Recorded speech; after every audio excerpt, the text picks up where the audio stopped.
Hello, everyone. This is the 234th episode of Soccer Nostalgia Talk Podcast. As always, this is Sean from Los Angeles and the Soccer Nostalgia blog. For this episode, I welcome back distinguished professor Dr. Laurent Bellaiche of University of Arkansas as we discuss Monaco during the years 1976 to 1987.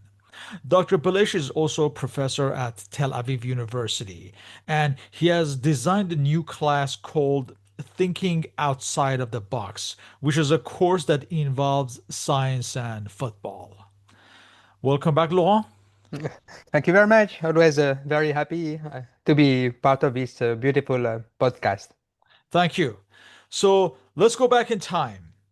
What was the status of AS Monaco in the French football landscape as we come to the decade of the 1970s? It's a good question. I think we have then to start from the beginning and to know that Association Sportive of Monaco is quite an old club. In fact, it was created as AS Monaco FC in 1920 already, and then it became the part of football of a bigger team, which was a multiple sport, and it was known as Association Sportive Monaco. It became professional, I think, in 1933 there, so quite early age, and they play in second division. But after that season, in 1933, they said, no, we want to be amateur again. So they gave up professional status and went back to low leagues. And then they became again professional in 1948. And from that, story sped up a little bit in the sense that they was promoted to the first division in 1954. There, or they played for the first time in 1954, and then they won the French Cup in 1960, then the first French championship in 1961, and 2 years later they won both the French Cup and the French championships. One guy that was very important in the 60s in that team was Michel Hidalgo, was a player who then became a very famous coach of the French national team. And the coach of Monaco at that time was Le Duc, Lucien Le Duc, that we are going probably to talk about later on. And it was also in the 60s that the famous jersey, the diagonal white and red, was created by the Princess Grace of Monaco, was Grace Kelly in everyday life. And it was quite popular. I mean, it started really professional in, again, 1948, and then 60s began some title.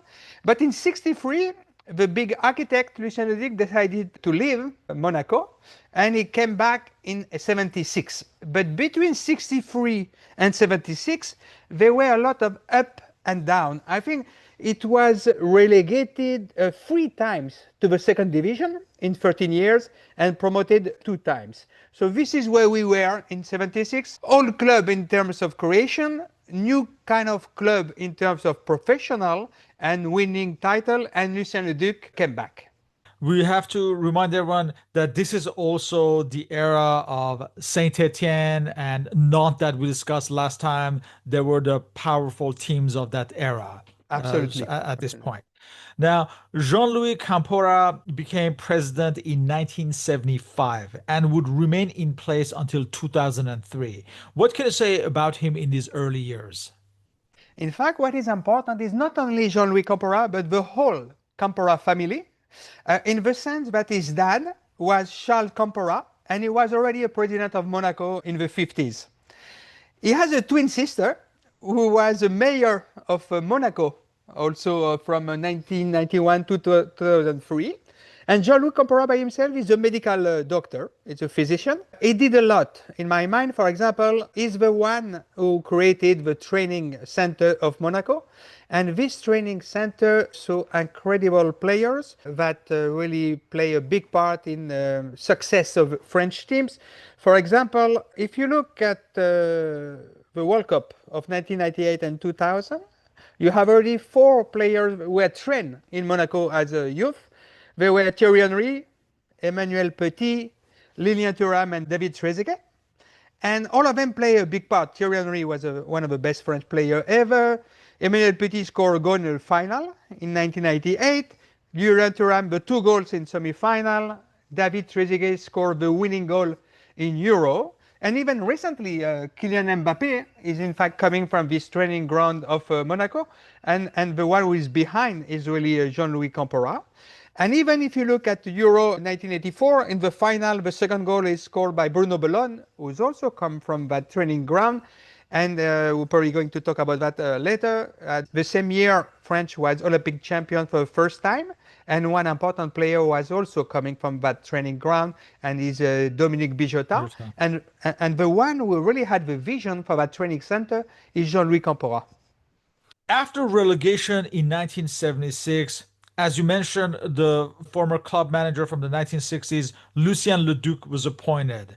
And of course, he had already led Monaco to titles in 1961 and 63, and he was coming back to save his old club. What more can you say about him? So he also won two French Cups for Monaco in 60 and 63. So what we know about him is born in 1918. He was a soccer player by himself. For example, he won the French Championships in 1947 with a team from the north of France, Roubaix Tourcoing. He won the French Cup with Racing Paris in 49. And he played 4 games as a soccer player for France, including 3 wins and 1 win against England, which was not so easy in the 40 and 50s. And then in 51, he started to train some teams, not big teams at the beginning, Annecy, and also in Italy, Venice. He trained, and then he liked to travel. I mean, he coached different teams in different countries, in Switzerland, in France, in Morocco, in Belgium. He was national coach of Algeria. In Marseille, he did very well. He helped them win the championship in 1971 with a fantastic forward, Joseph Skoblar, who was in fact, that year, he became European Golden Shoe with 44 goals, and up to now is the only player who won this European Golden Shoe while playing in the French Championship there. And thanks to Lucien Leduc, he scored and played very well. So this is someone who has experience as a player, who has experience as a coach, and he said, okay, let me come back to Monaco, second division, let me help that team. For the 1976-77 season, Leduc guided Monaco to promotion to the first division. What was the backbone of the team at his disposal at this point? So we have a goalkeeper who is a little bit forgotten these days, but he was very solid. His name is Yves Chauveau, very reliable player. He played once for the French national team. In my mind, one of the most important players in the midfield is Jean Petit. He's the soul of the team. He played 13 years for Monaco and played a couple of times, or 12 times, I think, or 13 times for the French national team. And then you have two fantastic forwards. There is Delionis, the goal scorer, top goal scorer of this second division in 1977. We're also going to talk about him, I'm sure about that. And there is someone that, unfortunately, I will say is a little bit forgotten, is Christian Dalgier. What is very interesting is a lot of players who play with him consider him as the best player ever whom they play. Very good right forward, and he also scored 10 goals during this 76-77 season. So they finished champion of Group A, Strasbourg finished champion of Group B, and they play for the honor of who will be the French champion of second division, and it was Strasbourg, in fact, who won that title. But both of them were promoted to the first division. Other names, you have Didier Christophe, who joined Monaco that season, Pierre Playmelding, Albert Vanucci, Didier Toffolo, among others. Yes. 1977-78 season, Monaco and Leduc confounded all the critics by winning the league title as a promoted side. This is a season where there is a very good transfer policy. You have the likes of Henri Stambouli coming as goalkeeper, and he would be a backup goalkeeper for years to come. He would also later become a manager, and his son would also become an international, Benjamin Stambouli. You have the Argentine Raúl Nogues, the striker coming from Olympique Marseille. Alain Moisin, midfielder who would later become an international, came from Angoulême. Bernard Gardon, one of the only players to be champions with three different teams. He came from Lille. Daniel Francois came from Le Havre. And of course, Roland Courbis, Mm. the defender, came from Sochaux. And you have the likes of Plaimel Ding, Tofolo, Gerard Bourclet, players like that leaving the club. Monaco became this champion, winning the title with just 1 point ahead of Nantes. And incidentally, the other promoted side, Strasbourg, also finished third. So the promoted side overachieved that season. But just Monaco winning a title as a promoted side, how significant of an achievement was that? For me, I think it's almost unbelievable for at least three different reasons. The first reason is, as you say, they were just coming from second division. It has never been reproduced so far. Not a single French team since 1978 has succeeded to be French champion coming from second division. What is funny is the same year, 77-78, Nottingham Forest did the same thing in England. So it was a very strange year. The second thing is why I'm surprised, or was surprised at that time, is the team is good, but they don't have a lot of great players. This was very surprising. And number three, as you said, there were a lot of very good French teams at that time. For example, Nantes, as you say, was very strong, the previous champion. There was Saint-Etienne 2 years before. They were final of European competition. The same year, Bastia was in final of a European competition. Nancy has Platini. And Nice has a fantastic midfield, Jouve, Huc, and Guillou. So despite all that, Monaco finished champion. This was an accomplishment, really an incredible accomplishment. And they also reached the semifinals of the French Cup, but they lose to Nice, who in the final will be defeated by Nancy of Platini for the French Cup. Jean Petit and Christian Darger were rewarded by being part of the 1978 France World Cup team. Do you think other players from this squad deserve international recognition at this point? I will say that both of them really deserve to be, but they never have played so much for the French team. I think Jean Petit only 12 times and Christian Dalgier only 6 times, even if he scored a very important goal against Bulgaria. Bulgaria, that's right. Yeah, the, yeah. the third goal to qualify. So if I will have thought who else perhaps will deserve, I will say, as you say, Albert Vanucci, perhaps one of the first players from Corsica to play for the French national team. Ettore was starting to become famous. Alain Moisan, he was very gifted player. But honestly, I will have done like Hidalgo, only pick these two guys from Monaco, Petit and Dalgier. And we should mention Jean Petit, who passed away just recently, maybe last few years. For the longest time, he would be part of Monaco as a background executive and other managerial, I guess, executive positions within the club. I think he was also coach very briefly. Yeah, very important as a player, as a manager. Really one a key figure of Monaco. It's almost an anomaly that Delio Onis never played for the Argentine national team. But this was an era where players in foreign clubs were seldom selected. Can you paint a picture of his goal scoring prowess in the 1970s and 80s in France, where I think he scored just one goal shy of 300 goals? That's true. So what you say that players, especially the Argentinian coach, the coach of the Argentinian national team, did not like to select players outside, even they were very good. Even Menotti for the 1978 World Cup, he only did 2 exceptions. First, he picked Osvaldo Piazza, a central defender from Saint-Etienne, but Osvaldo Piazza declined. He found an excuse that he was injured or his family was not good. I think what is most likely is he didn't want to play for Argentina while it was under dictatorships there.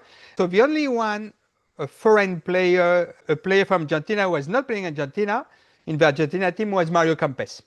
And Mario Kempes is an example of fantastic Argentinian goal scorers in the 70s. So he was goal scorer in Spain. But if you look, there was also Yazald in Portugal. Hector Yazald, yes, yes. Was even European. And Carlos Bianchi in France, yeah. So this is incredible between Carlos Bianchi and De Leonis. So if you look between 1974 and 1982, it was 9 years in a row. Basically, it's either De Leonis or Carlos Bianchi, who are the top goal scorer of France. I think in their career, De Leonis was 5 times top goal scorer Yeah. of the French championship. Same thing for Carlos Bianchi. And De Leonis was also a top goal scorer of second division in 76-77. And as we say, 299 goals in first division. A lot of them, more than 200 in Monaco, but also with other teams like Tours and Toulon was very, very small team, but still he managed to be top goal scorer. And in fact, in 74, there was an incredible game between Reims and Monaco. The score was 8-4. 8 goals for Reims, 4 goals for Monaco, and 5 of the 8 goals for Reims for Carlos Bianchi, and the whole 4 goals for Monaco were from De Leonis. An incredible competition between these two guys. What is interesting also to know is De Leonis is born in Italy, so he was Italian, and then the family moved to Argentina, and they became Argentinian there. But incredible, these two guys. They are the ones, Bianchi and De Leonis, that it was not spectacular to see, but they were always there at the right time, at the right place to score goals. And Bianchi himself, he never played more than a handful of times for Argentina, I don't think. Yeah, Yeah, that's yeah, another shame. yeah. For the 1978-79 season, you have the arrivals of defender Daniel Zorzetto from Troyes, international striker Gérard Soler from Sochaux, and again another international Albert Emon from Reims. But you have the departures of Yves Chauveau, who joins Lyon. The Paraguayan defender Heriberto Correa goes to Colombia, to Deportivo Cali.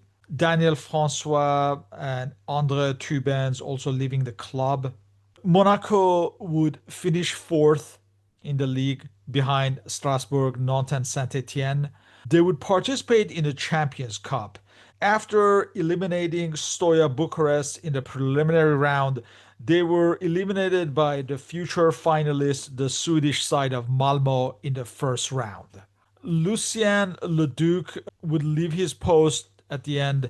Nevertheless, despite finishing lower than the previous season, were Monaco in a way consolidating their place in the top echelon of French football?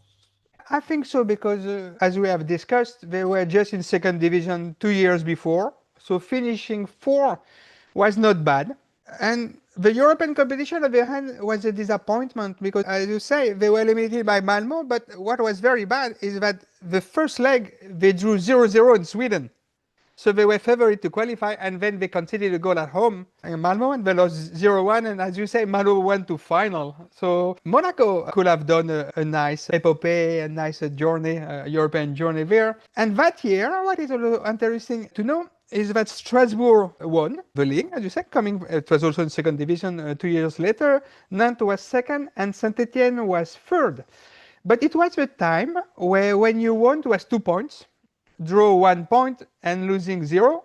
If it would have been like now, with a win 3 points, a draw 1 point, and losing 0 point, it would have been Saint Etienne who would have been a champion, not Strasbourg. But to come back to Monaco, it's not bad coming from being in second division 2 years ago. What will be important, I would say, is next season. Are they going to consolidate, or are they going to go back to mid-table or even lower? For the 1979-1980 season, you have Gérard Soler leaving the club after one season, joining Bordeaux. The main arrival would be the Cameroonian striker Roger Mia from Valenciennes. You also have a new manager. Gérard Banit was appointed, moving up from the youth team. The team finished fourth again behind Nantes, Sochaux, and Saint-Etienne. But they did win the French Cup by defeating second division Orléans. Mia came and went quickly, didn't really establish himself. Monaco were also once again eliminated in the second round in the UEFA Cup. They eliminated Shakhtar Donetsk, but then they were eliminated by Lokomotiv Sofia. What was the takeaway of the team's progress under Banid? Just coming back, Gérard Soler, I remember a strange anecdote. I don't know why it is in my mind, but as you say, he was coming from Sochaux to Monaco. Sochaux is in the east part of France. There, it's usually cold. Monaco, especially when you arrive in July, August, it's very hot. And after his first training, Solar lost 7 kilos. Oh, wow. There. So coming back to Monaco, and especially the French Cup that they won, it was not an easy ride. In quarterfinal, they play against Sochaux, who went to a semi-final a year later, and they finished very well in French first division. It was Sochaux of Giangini, and they won in quarterfinal in penalty shootout. And when they qualified to semi-final, what was quite amazing is out of the 4 remaining teams, one is Monaco, the 3 others are all from second division. Orléans, as you say, but also Paris FC and Montpellier, and they play Montpellier in semi-final. It was a tough win in the sense that the first leg, they won 2-1 in Monaco, and the second leg is in Montpellier, and after 90 minutes, it's 2-1 for Montpellier. So they went extra time, and Monaco qualified after extra time. Now it's time to play the final, and as we say, they play Orléans, which I like because there is a special player there, is Jackie Lemay. Jackie Lemay is a former player from Marseille, but Jackie Lemay, during this final, is a player, is a captain, and is the coach also of Orléans. Monaco won 3-1, but also tough. It was 1-1 at halftime, and then they won 3-1. What I like in this Monaco team is the line of forward. You have Christian Dalgier on the right side, Delionis in the center, and Albert Raymond, who joined just a couple of years before, on the left side. This, in my mind, is one of the best line of forwards that Monaco has ever had. And it is also why Roger Milla could not make the startup. It was very difficult for him, even if he's a great player. But these 3 lines of forward, they are very good and very complementary to each other. So after that year, Milla didn't stay and left for Bastia. For the 1980-81 season, you have the departures of goal-scoring legend Delio Onis, who joined Tours. Raul Nogues, the other Argentine, joined Nice. Moisin joined Lyon. Roger Milla joined Bastia, where he would have a more successful spell. Bernard Gardon joined Saint-Etienne, where he would win the league title. Also, Dalger joined Toulon, where he would eventually become manager. Jean-Pierre Chaussin joined Laval. And the arrivals included Jean-Marc Valadier, striker from Lyon. The Argentine Victor Trocero arrived from Nantes, who would sadly pass away from a heart attack. And you also have the Swiss forward Umberto Barberis arriving from Servette. Monaco once again finished near the top. They were 4th behind champions Saint-Etienne, Nantes, and Bordeaux. They were eliminated in the first round of the Cup Winners' Cup by Valencia of Mario Kempes. I guess the significance this season is that you have youngsters like Manuel Amoros starting to break through. Were they still seemingly an improving side? I would say they are very good teams. As you say, Bordeaux is very good, Saint-Etienne is very good, and Nantes, Saint-Etienne, Nantes, as you say, are the 2 powerhouse of the French football. Disappointment in Europe again, but Valencia is a great team. It's a good team, but we don't know what the future is going to hold. What is interesting is that they were eliminated in French Cup by Bastia. So they lost 2-0 in Bastia's first leg, and the 2 goals were scored by Roger Milla, who just left Monaco to Bastia. And then Monaco only won 2-1 the return leg, so they were eliminated. But there were some very promising young players coming up. As you mentioned, Manuel Amoros was 19. Dominique Boujota, 20. Claude Puel, 19. Didier Christophe, 24. Alain Coriol, 22. Bruno Bellon, forward, 19. They are all coming through, and they are mentored by more experienced player. Ettori was 25, a little bit older. Courbis, Giorgetto, Vitalis, all 27. Jean Petit was 31 in midfield. Albert Raymond was 28 as a forward. And as you say, 2 great signings. Victor Trocero was 27. And there is, for me, Umberto Barberis, who I think is one of the best Swiss players ever in the French Championship. He stayed 3 years in Monaco, and during these 3 years, he was elected best foreign player for 2 years. I like him very, very much. He did a lot there. So it was like a good combination of young, promising players and good, experienced players. So the future looks bright. Yes, and they would prove so in 1981-82 season. For this season, you have the arrival of Eric Pecou from Nantes. You have the likes of Serge Recordier and Guy Mengual moving up from the youth teams. Algerian defender Abdallah Liégeon, who passed away recently in the recent months. He came from Racing Besançon. And Swedish striker Ralph Edstrom arrived from Standard Liège. You have the likes of Daniel Zorzetto and Trocero joining Montpellier, Albert Emon joining Lyon. But with the backbone of the young players that you mentioned, Monaco would win the league title just by 1 point over Saint Etienne of Michel Platini. You have Amoros, Bellon, Curiol, who would make their way to the national team in this season. So, just like the 1978 title, was winning a league title with a backbone of young players also a surprise at that point? I would say less surprising because, as we discussed, very promising young players surrounded by experienced player. And Ralph Lestrom came. Ralph Lestrom is a hero in Sweden for the 1974 World Cup, and he scored 15 goals that season with Monaco.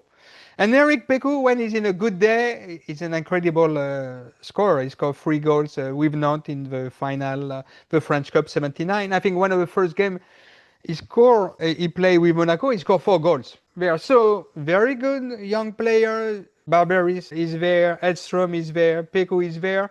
So for me, it was not a surprise. You could have seen coming, even if it was tough competition with Saint-Étienne, because they still had some hero of a 76.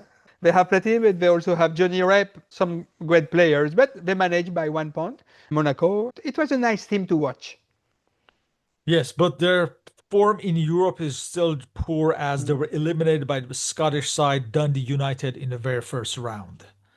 Manuel Amoros, Bruno Bellon, they gained their first international caps that season and would make the 1982 World Cup squad along with Alain Curiol.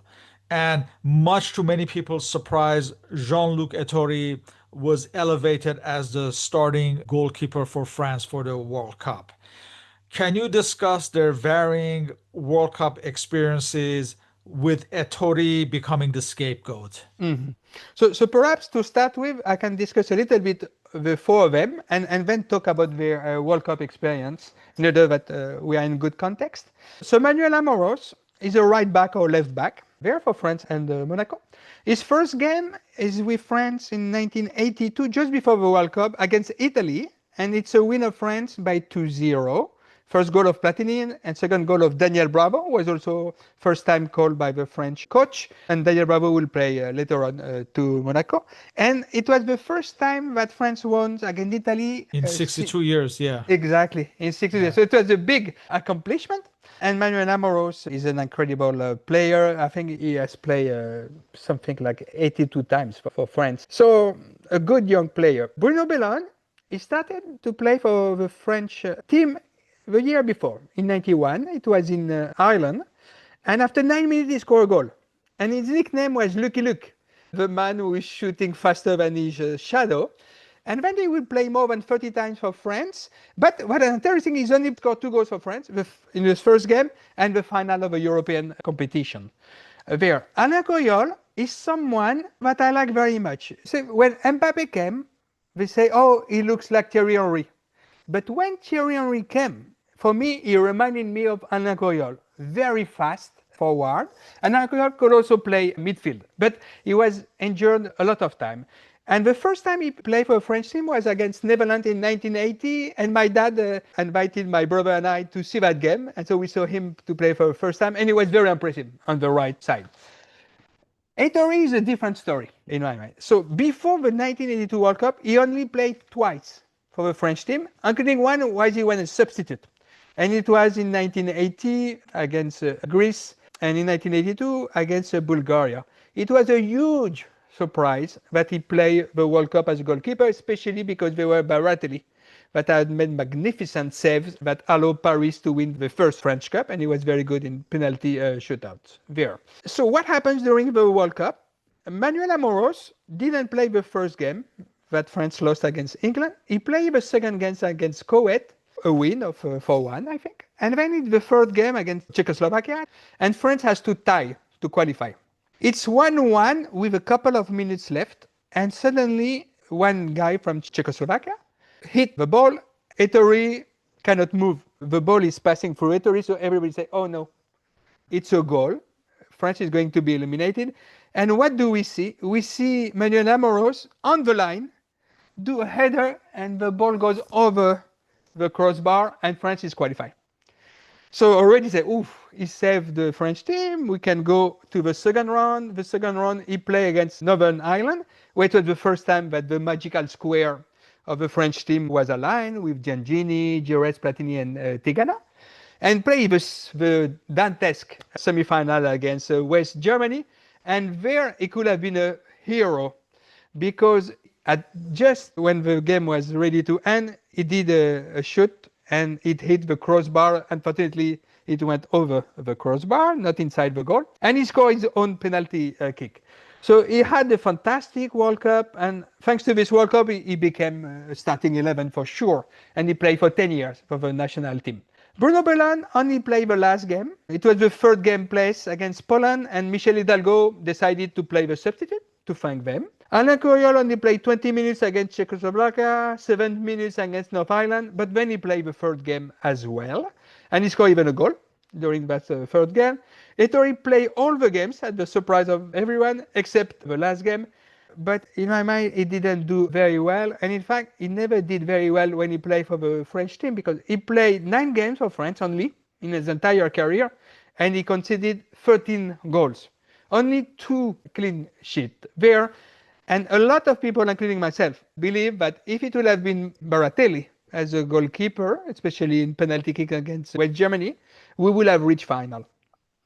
Apparently, the story is that I think Michel Hidalgo deferred to Ivan Kurkovic's judgment as far as who should be the starter in goal. And surprisingly, he chose Ettore instead of Castaneda, who was his understudy at Saint Etienne. So yeah, there was perhaps a rivalry because Castaneda after that took his spot number 1 in Saint Etienne. So I don't know. yeah, I know who that knows? Yeah. Baratelli was very disappointed, and he was so disappointed that he refused to play any game, saying that he's not in the moral. Right, the third place match. Yeah, he refused to play that. You're right. Do you think that Ettore was affected at club level in the post 1982 phase? You will think so, because he played another game, Ettore. It was friendly games against Poland in Parc des Princes in Paris. Oh yeah, just after the World Cup. Yes, yes. Just after the World Cup, France is defeating 4-0. At home, yeah. It was a disaster, and the stadium booed him because of his poor performance for the World Cup, but also because Parc des Princes is the home stadium of Baratelli there. And after that, he was never selected, so he must have been really quite shocked not to have been selected anymore. But on the other hand, if you look at the statistics, during this 82-83 season, Monaco only conceded 35 goals in 38 games. So perhaps mentally he was ready to give 100% for Monaco, and they said, okay, I have no future with the French team. For the 1982-83 season, you have the departures of Jean-Marc Valadier to Montpellier, Laurent Courbis joined Toulon, Didier Christophe joined Lille, one of the backup goalkeepers, André Amitrano, joined Nice. The only significant arrival is Patrick de la Montagne from Nancy. Monaco would stagnate somewhat. They would finish 6th. They would not qualify to European competition that season. And in Europe itself, they were again eliminated in the first round by CSK Sofia. Gérard Banid would leave at the end of the season. Was a new direction needed at this point? I think so. The team is not doing great. Even Laval, which is a small team, finished before them, and they will play a Europe competition. It's time to change. The European Cup was another extremely big disappointment. On the other hand, Patrick de la Montagne is considered one of the best players from Brittany there. He's and his brother, Laurent de la Montagne. But Patrick de Montagne was a very gifted player. He didn't do so well in Monaco, but in other team he did pretty well. Yeah, he did well at Laval later, I believe. Yeah, He also joined Olympique Marseille maybe for like a year or two, if I'm not yeah, yeah. mistaken. Yeah. For the 1983-84 season, Lucien Muller is appointed as the new manager. There's a significant transfer activity that season. You have Alfred Vitalis leaving, joining Strasbourg. Roger Ricoeur joined Lille. Eric Pecou joined Metz. Guy Mengual joined Nice. Ralph Edstrom returns to Sweden, joins Orgreit. Alain Couriol joined Paris Saint-Germain, and Umberto Barberis returned to Switzerland to Servette. But you have the arrivals of Argentine defender Juan Simon from Newell's Old Boys, Yvon Leroux, the new international defender, joined from Brest, German striker Uwe Kroos joined from Laval, Bernard Gengini arrived after one season at Saint-Etienne. You have Daniel Bravo arriving from Nice. This season he was on loan, but he would be transferred for good for the following season. And Eric Benoit joined from Sochaux. You see the ambitious transfer activity with all the stars joining.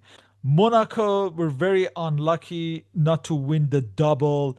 In the end, finishing runners up in the league by goal difference to Bordeaux and losing the French Cup final to Metz. Despite these disappointments, were Monaco regarded as to have a bright future with this young, talented squad? I think so. I think so. Daniel Bravo, for me, someone extremely special. I mean, his nickname was the Little Prince of Ray when he was playing in Nice, where the name of the stadium is Ray. He was an incredibly gifted Yes. player. Midfield, forward, offensive midfield. Then he went to Paris and played defensive midfield like a Yes. Pirlo. He was a Pirlo before And joined Pirlo. Parma in that position as well. Yes, Yeah. yes, and really a great player. Everyone were predicting him to have a bright future at this point. There were some players like him or José Touré that you have thought would have done better. So it was great that he joined Monaco. It's a great signing with Juan Simon and Yvon Leroux because they form a very solid central defense, very difficult to go through. Uwe Kroos was a good signing, but as you say, he was very unlucky for three different reasons. First, they lose the French title, goal difference, only in goal difference with Bordeaux. They lost, as you say, the French final against Metz, where they were the arch favorite. But also, we have to remember that Uwe Kroos was coming from Laval before. And Laval, without him, play European competition, and they eliminated the giant Dynamo Kiev there, and he was in Monaco. So he was very unlucky that season. But to answer your question, you can see some future in this team. And speaking of Daniel Bravo, I believe his son is a famous actor now as well. I think so. I Yeah, think so. yeah. Yeah. Daniel Bravo, I think, is also a TV host. I like him. I mean, even as a TV host, he was really someone very special. A number of these Monaco players like Leroux, Amoros, Bravo, Bellon, and Gengini were part of the 1984 Euros winning side of France, while Dominique Bijota was impressive in the 1984 Olympics gold win in Los Angeles. Was this a further reflection of the team's strength at this point? I will say somehow, Dominique Bijota for sure. He was extremely important for the French to be Olympic champion, one of the best player in the French team. But now, if you look at the Euro competition and look one by one at the name that you mentioned, so Amoros played the first game and got a red card. So he didn't play until the final. And even in the final, he was not in the starting 11. Michel Hidalgo said, no, you are not going to be. It's going to be Patrick Battiston. And Patrick Battiston was so nice that before the end, he pretended to be injured in order that Amoros can come and be celebrated as a champion. So he didn't do that much, Amoros, even if he was a great player. If you look at Yvon Leroux, he played the first game against Denmark, then didn't play the game until semi-final. But he was injured. He was injured in a collision with Alain Simonson. But But he was that's true. starting the central defender, yeah. And then he True. came back by the semifinal. Exactly. And then he played final, and then he get the red card Sent off, also. yeah. What was amazing is the two red cards went from Monaco. So there was a journalist that did a prank to Monaco, say, how come all your players are very tough and got all red cards? But he was important, but he didn't play all the games. If you look at Gengini also, he was not in the starting in this magical square. Fernandez has took his spot, but he played, in fact, Michel Hidalgo put the fifth player, all the five players, Gengini, Tigana, Gires, Platini, and Fernandez against Belgium, but putting Fernandez in the right defense. Defense, right, yeah. And they won 5-0. It was a fantastic game. But Gengini was not also in the starting 11. Bruno Bellon played the first game. Then he came as a sub in the semi-final and scored a goal in the final. I think he played because Didier Six was the preferred left winger of Michel Legault, but he didn't play in semi-final. So all of them were on the roster, but I cannot say that all of them were very important to win. The most important players, I will say, Joel Batz, of course, but Michel Platini was 9 goals in 5 games, Tigana, Gires. These were the important players, and none of them were in Monaco. Monaco were expected to compete for the 1984-85 season. So you have, as far as transfers, you have the departures of Serge Recordier to Rouen, Thierry Nino, the defender, joined Rennes. Uwe Kroos was exchanged with Philippe Anziani at Sochaux. Patrick de la Montagne joined Laval. The arrivals included Philippe Thibeuf of Guingamp, the Yugoslav defender Nenad Stojkovic from Partizan Belgrade. And Filip Anziani, we mentioned, was exchanged with Kroos, so he was an arrival. And also Daniel Bravo was signed permanently. So poor form in the early part of the season derailed Monaco's challenge. Despite a magnificent comeback in the second half of the season after they inaugurated the new Stade Louis II Stadium, Monaco would finish third. They would win the French Cup against Paris Saint-Germain in the final. But yeah, that early poor form ended their league challenge. And again, in Europe, they were eliminated in the first round by CSK Sofia. Why do you think it took almost half a season for this team to finally function? I think it's a great question.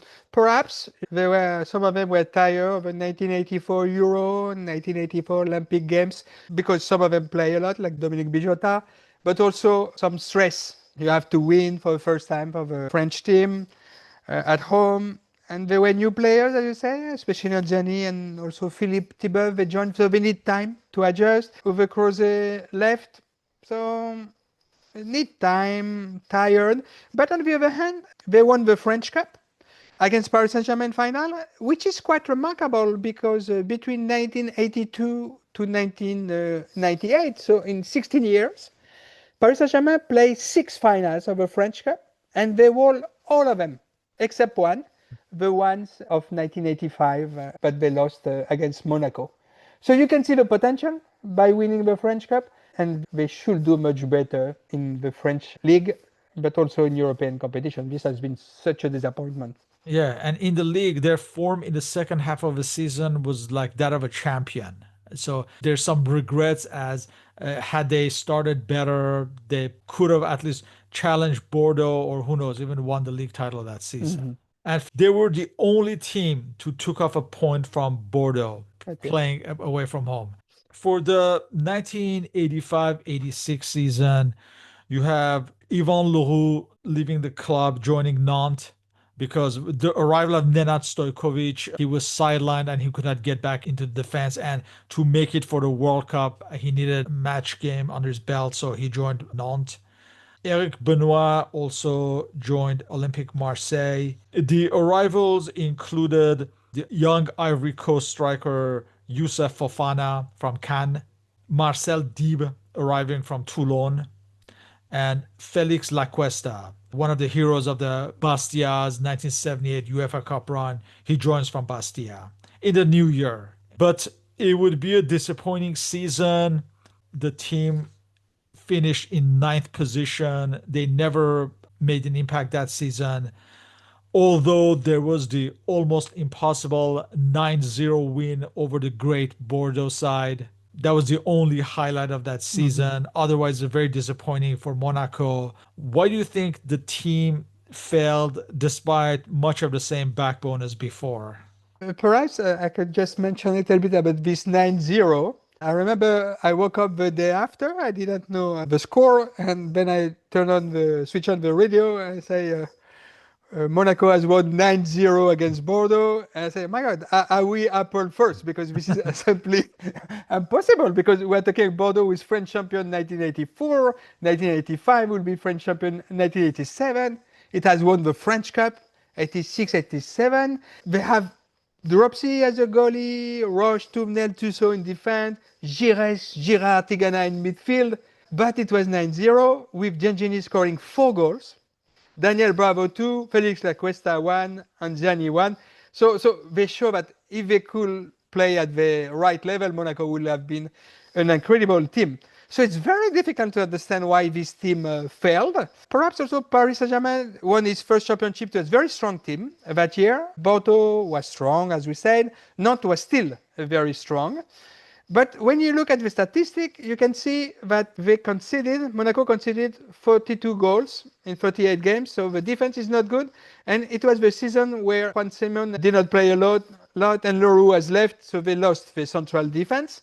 And also they scored really quite a little, only 49 goals, which is not a lot for Monaco. So it looks like Bellon, Bravo and Zani and the young Fofana were not on the top of the game. So it was disappointing. They should have done better.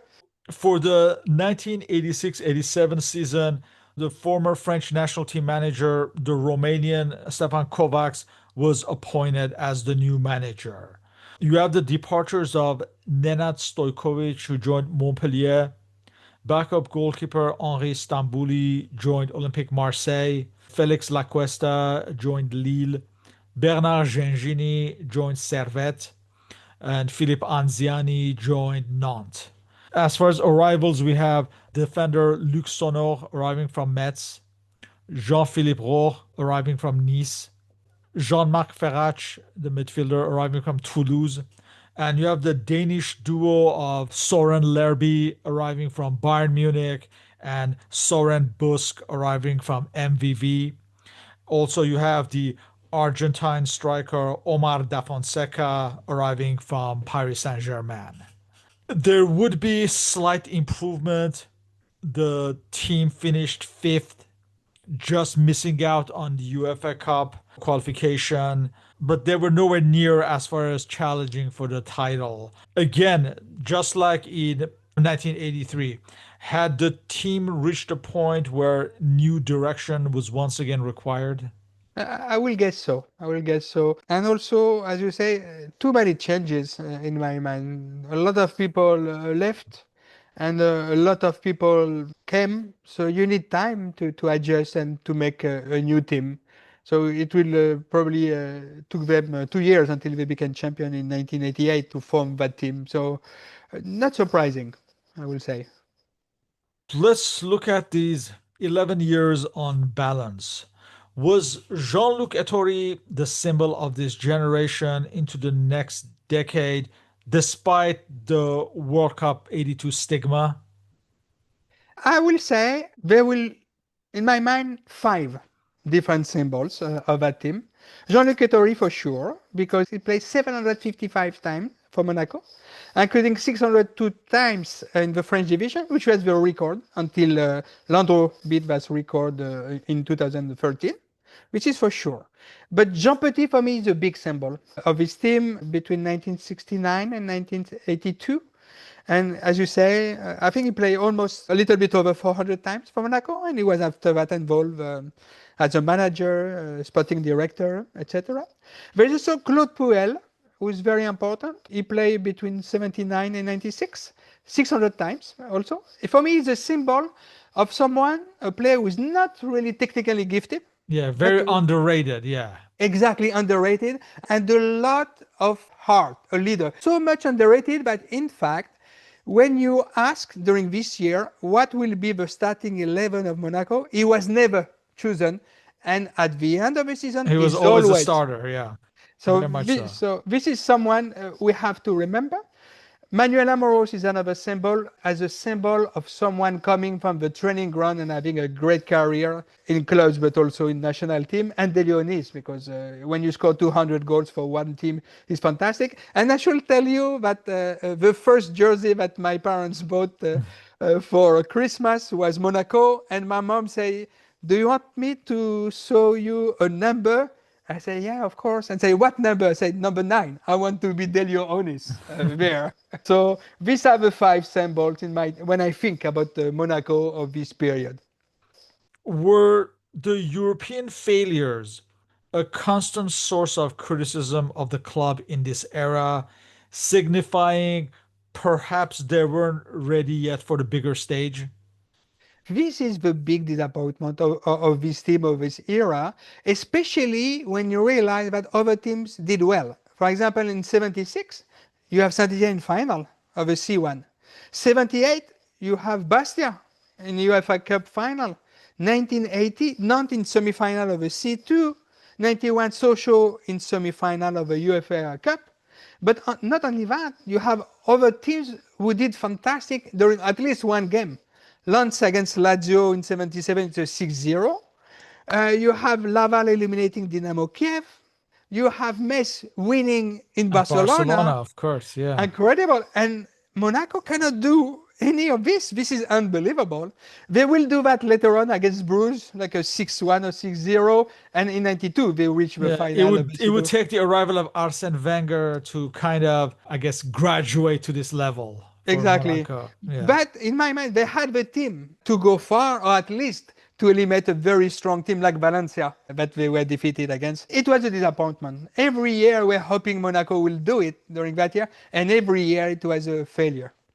Around this time, there's also this trend of former Monaco players like Dalger, Courbis, among others, joining Toulon at the tail end of their careers.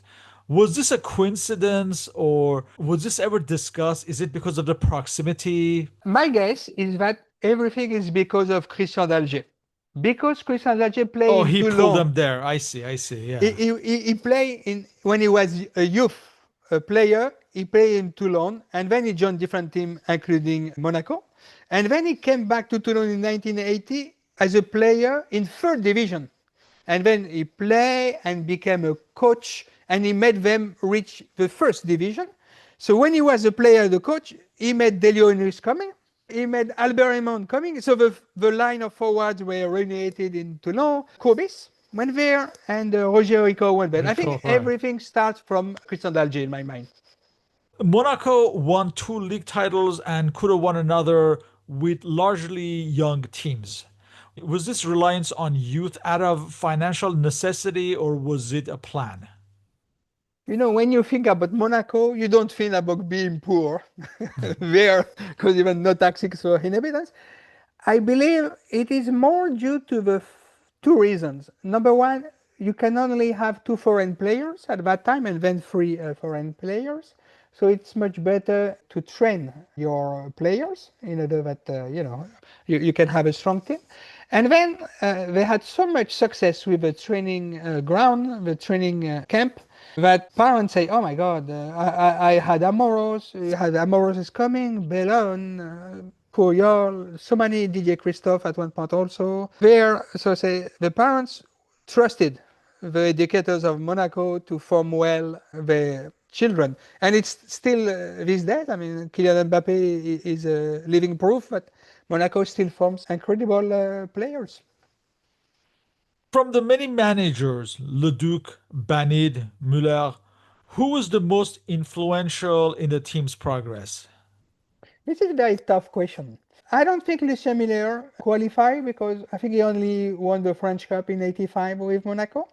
So it's for me, it's between Lucien Leduc and Gerard Banil. Tough call. Lucien Leduc has won 3 championships in different in the 60s and 70s French Cups, and he succeeded to make them champion coming straight away from second division. So it's impressive and remarkable. But I have a slight preference for Gerard Banil for the following reason. When he won the French Cup, he inherited the team. It was all the guys, Dalgier, Onis, and Eamon. And with that, he won the French Cup. He made them play well. And then he said, you know what? I'm going to put young players. They can be 19, 20, 21. It's okay. I'm going to make them play, and they became French champions. So he was successful both with the older team and in a young team within a couple of years. So French Cup, French Championship. So I like very much what Gerard Banit did. And Jarabanid would be the first manager of the Bernard Tapie era at OM. And in fact, his son Laurent Banid was also a manager at the youth levels of Monaco. In fact, I think he may have been one of the managers around Thierry Henry and Trezeguet era, if I'm not mistaken. It is highly possible. Yeah. Yeah. In closing, how is the Monaco of the late 1970s into the 1980s regarded by French football historians? What was its impact on French football as a whole?